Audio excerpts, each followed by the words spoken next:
I wanted to talk about in this video was how do I not look at a matrix like just a garbled bunch of numbers that do something? Um, and how do I actually visualize what they're doing? And I claim that you can do this without actually doing major calculations like, taking a times x and seeing what it maps out. So the way that you do this is to think about how the matrix acts on basis vectors. So here, if I know how it acts for components in the x direction, yeah, this is just, if you're familiar with I hat or x hat, these all mean the same thing. If I know how it acts in the first basis vector, and I know how it acts in the second basis vector, I implicitly know how it acts for anything. And this is how. So to see how it acts on the first basis vector, I just look at the first column of A. So this first column tells me precisely where it maps this basis vector to. So here it says that I map to the vector 1, 4. So it takes E1 and it maps it to 1 in the x direction, 4 in the y direction. Like that. So to figure out the full transformation, I do the same thing with the second column. This second column will tell you how the matrix acts on the second basis vector. So here this is j hat or E2 or y hat, whatever you want to call it. So it takes this vector and it maps it to 2, 3. So 2 in the x direction, 3 in the y direction. So here, okay, so this is AE2. That's where it maps the second basis vector. This is where it maps the first basis vector. And so at this point, you're probably like, okay, that's cool. So, well, I guess before I talk about that, so basically what this does, it basically gives you a new coordinate system, more or less. Anything that looked like it was in the y direction now aligns itself along this direction. So for example, if I took E2 and I scaled it by 2, and I wanted to look at its output, then it will be this vector times 2. So it would be same direction, and then it would be multiplied and have some sort of magnitude way out here. It'd be double the magnitude. Same with E1. So if I doubled in this direction, I'm actually doubling in that direction. So another way to think about it as well is, say I take a linear combination of E1 and E2. So let's take vector x, which is 1, 1. So since this operator is linear, and this guy looks like he's basically in the middle of these two, then how this transformation might work out is I've changed this coordinate system. So it's halfway between these guys. It should be halfway between them sort of in this new coordinate system. So it'll be squashed a bit. So AX might look something like that.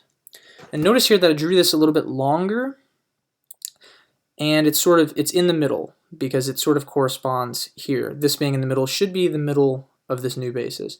It's a little bit longer because you can think these guys are longer than unit length, so this will scale probably a little bit bigger than both of these, the magnitude of this vector for this particular example. So that's just something to keep in mind. But how it looks in this new basis is essentially the same. One thing to notice is that this angle theta here between the purple and green in the new basis is much smaller than here because we sort of squashed these two together. So that's just something to keep in mind in the next example we'll do. So here, this matrix B will sort of tackle that same issue a little bit clearer. So here, same thing. To get how it acts on the first basis vector, I just look right here on the first column of B. Same thing. So it's -2 in the x direction, -2 in the y direction. So it's some vector that looks like this. And similarly, to get its action on the second basis vector, I just look at the second column. So this is one in the x direction, so that's my second basis vector, and this is the action on the second basis vector. So just to visualize, same sort of exercise. E1, not E2, my bad. Same sort of exercise here. If we take the same vector here, which is 1, 1, which incidentally enough, this is just a coincidence, is the same as A acting on. So if we take x here, it's a linear combination of the original basis, E1 and E2. And so similar to last time,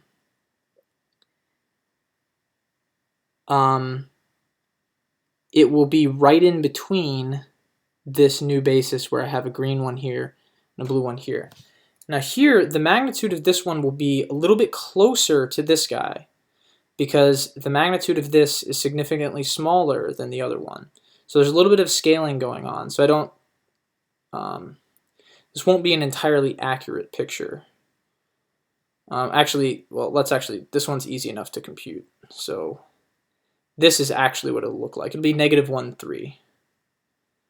Actually, so this is actually the relatively accurate picture of A. And as you see, the magnitude of this is not largely hugely different from this blue one like I predicted. Now here, you'll notice, again, this angle between the original purple and blue is 45 degrees because it's split right between these guys. Here, this angle and the new basis is somewhere, it kind of looks like it's about 45 degrees here. And it looks somewhat similar to 45 degrees here as well in the A basis. So that's just something to keep in mind. So, or this is another main point I want to talk about. So here, let's just redraw these down here. We have a basis vector. This is AE2. This is our transformed basis. This one's a little bit longer. And here, if we go down here and just draw them sort of without a coordinate system, or without a axes. So this is AE1. This is AE2. This will actually be a 90-degree angle here. And I did that on purpose. This theta is much less than 90 degrees in this case. And so basically this is nice here on the right hand side. If these things are orthogonal, then these angles kind of are preserved to a certain extent. They're not perfectly preserved, but this representation is easier to think about.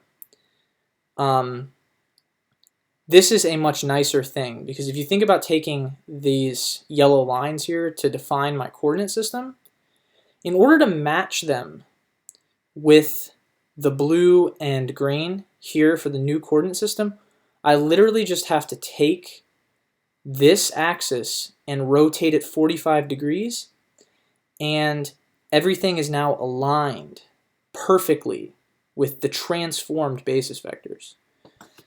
Here, I can't do that so easily because if you think here, if I take this red one and I rotate it, say by this angle to get it aligned with this blue arrow, then this axis will actually move down a little bit, so it won't be aligned with this green arrow. There's no way to actually get these things to be realigned. Here it's very easy. I rotate this guy 45 degrees that way. This guy gets rotated up 45 degrees, and they're perfectly aligned. So this is part of the reason why this is very nice. So this is awesome. This kind of sucks.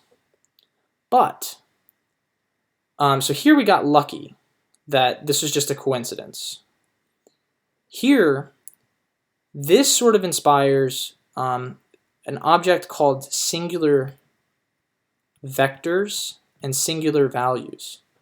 So the aim of singular vectors is that they take, if your matrix looks like this, which is a lot of matrices, it's actually most matrices, more matrices are like this than they are like this, is it takes this and it gives me a new transformation that I'll call, say, C. This new transformation C turns these basis vectors into a new basis. So I have sort of two matrices going on, into a new basis that's orthogonal to each other, that maintains this 90-degree angle, which is awesome. And it gives you a very simple representation of what the matrix does, even beyond this. So this is a simplification for what we've been familiar with earlier, but this is like the holy grail of simplification if you think of singular vectors like that. And yeah, so I'll probably talk about singular vectors and maybe eigenvectors next time as well.